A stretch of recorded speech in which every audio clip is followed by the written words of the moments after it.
Vision TV निकल पड़ा है अपने मकसद को अंजाम देने के लिए। हम एक बार फिर से निकल पड़े शानदार और काबिलियत वाले शख्सियतों की स्टोरी दिखाने। तो आज के इस न्यूज में आप देखिए।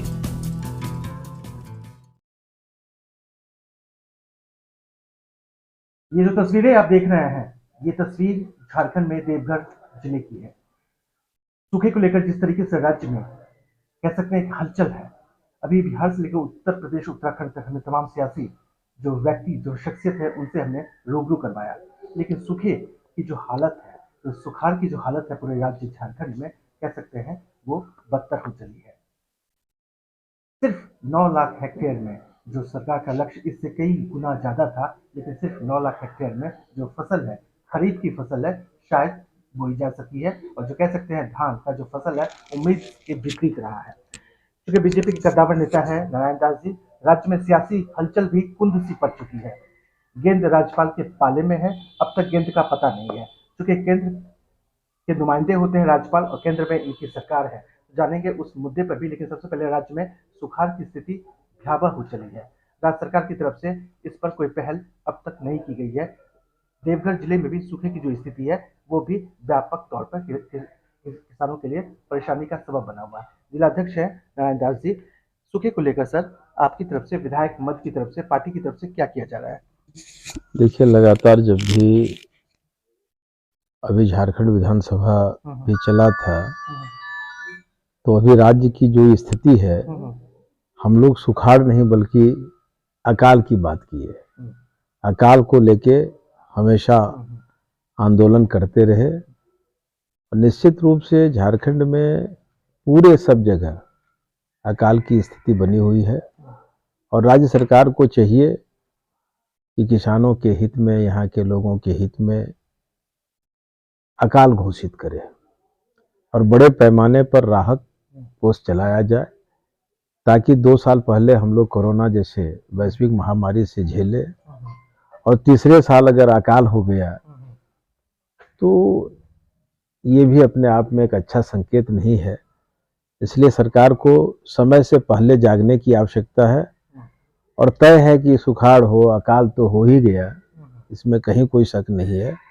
संज्ञान ले और आवाम के प्रति सरकार खड़ी रहे। तस्वीरों के जरिए भी आप देखिए, समझिए, नारायण दास जी का ये जनता दरबार है।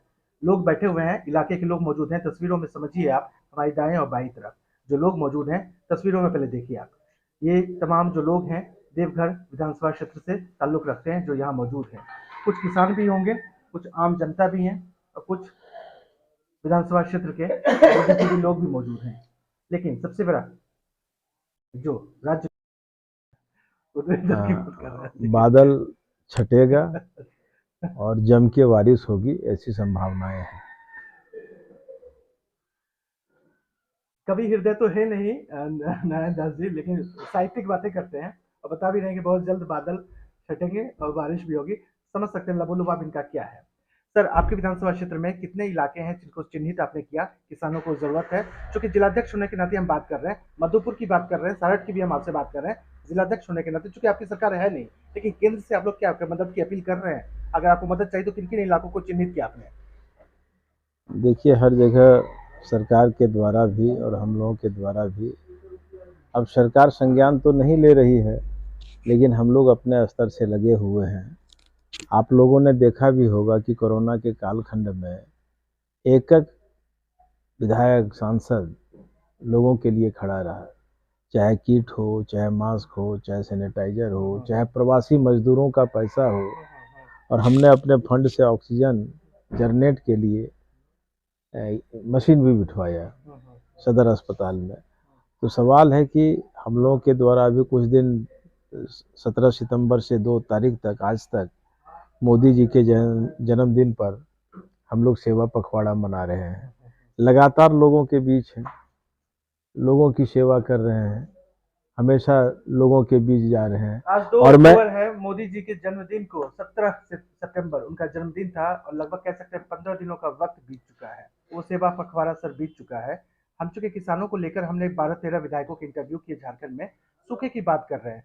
झारखंड में देवघर में आपने किन किन इलाकों को चिन्हित किया? जिलाध्यक्ष होने के नाते क्या कोई टीम भेजेंगे किसानों से बात करेंगे, किसानों के हक में आप आवाज उठाएंगे, किसानों के लिए क्या कर पाएंगे? देखिए, भाजपा का कार्यकर्ता हमेशा लोगों के बीच रहता है और रोज लोगों के बीच रहता है, लोगों के कार्यक्रम को ही अपना कार्यक्रम समझता है।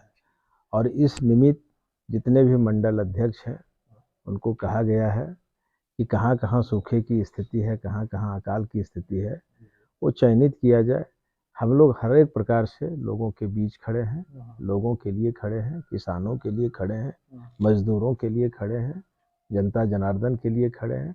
हमेशा जब भी भाजपा की सरकार थी, आप भी देखे किस प्रकार किसानों के लिए प्रधानमंत्री सम्मान कृषि आशीर्वाद योजना चला, लेकिन आज कहीं नहीं चल रहा है, दोनों योजना बंद है।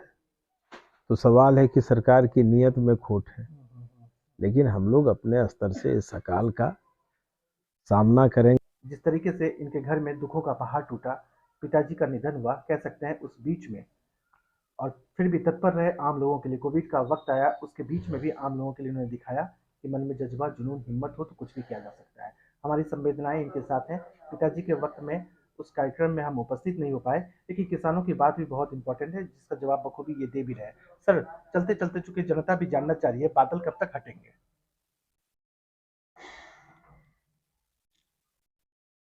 बस देखते जाइए आगे आगे होता है क्या, देखिए आगे आगे क्या होता है। ऐसा पहली बार हुआ है राज्य में, शायद सियासी हलचल पे बताएं, कि बिना राज्यपाल के निर्देश पे राज्य सरकार जो है बहुमत साबित कर देती है।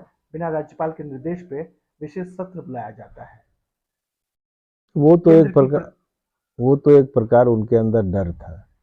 ना उनको प्रतिपक्ष के लोगों ने कहा था कि आप विश्वास मत बिल्कुल उठाइए, बिल्कुल या नहीं तो हाई कोर्ट ने कहा था या सुप्रीम कोर्ट ने, उनको एक प्रकार का डर था।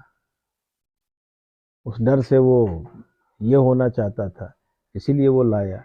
उसको कौन कहा कि आप मने कि अल्पमत में है, उसके पास विश्वास था ही। सही बात, तो बिल्कुल। विश्वास मत लाके क्या फायदा है, सरकार आपकी चल ही रही है।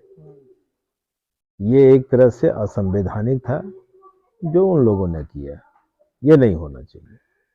तो नारायण दास जी, आप लोग राज्यपाल के पास जाके मिले या मिलेंगे, कि आखिर आपके पास में जो चीजें हैं उसको कब तक आप जनता के पटल में रखेंगे, उस मामले पर क्या करेंगे, क्या सदस्यता को लेकर क्या होगा? जनता भी जानना चाह रही है, क्योंकि आपका दावर नेता है, आप जो कहेंगे तमाम जनता सुनेगी। तो आप इस मुद्दे पर क्या कहना चाहते हैं? नहीं, वो पार्टी के नेताओं प्रवक्ताओं से पूछा जाए कि पार्टी का क्या एजेंडा है, वो पार्टी के लोग बताएं।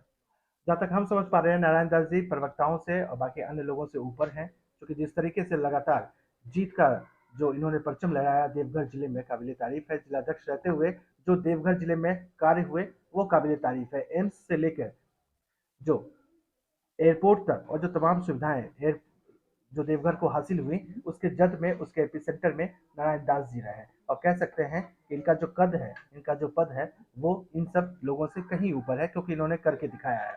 इस मुद्दे पे शायद इनकी भी कुछ मजबूरियां हैं, जिसकी वजह से ये बता भी रहे हैं कि आने वाले वक्त में देखा जाए कि क्या होता है। सर, जनता के नाम भी कुछ और कहना चाहते हैं, क्योंकि तमाम फेस्टिव सीजन भी है।